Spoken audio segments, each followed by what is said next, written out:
Hi friends, ఇప్పుడున్న current డైరెక్టర్స్లో Rajamouli is one of the best directors.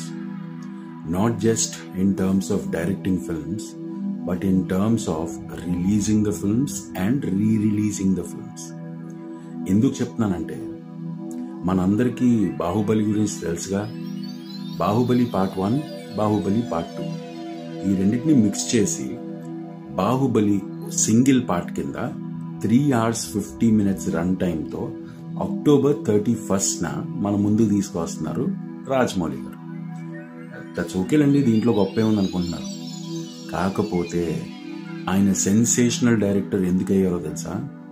Curiosity build చేయడంలో, publicity తెచ్చుకోవడంలో, hype create చేయడంలో తనదంటూ ఒక స్టైల్ ఉందండి.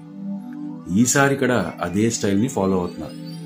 బాహుబలి పార్ట్ 1 తర్వాత పార్ట్ 2కి లీడ్ ఇస్తూ ఆయన రిలీజ్ చేసింది ఏంటంటే, why did Kattappa kill Baahubali. So అది పెద్ద సెన్సేషన్ అయ్యి అందరూ బాహుబలి పార్ట్ 2 కోసం వెయిట్ చేశారు. ఈసారి ఇక్కడ Baahubali single part 3 hours 50 minutes run టైంతో October 31st వస్తున్నారు కదా. దానికోసమని ఆయన చేస్తున్న ప్రమోషనల్ యాక్టివిటీస్లో భాగంగా what if Kattappa did not kill Baahubali.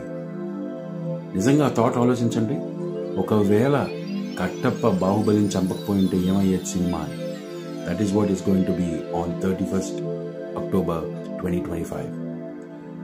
ఇలాంటి అప్డేట్స్ కోసం సబ్స్క్రైబ్ చేసుకోండి.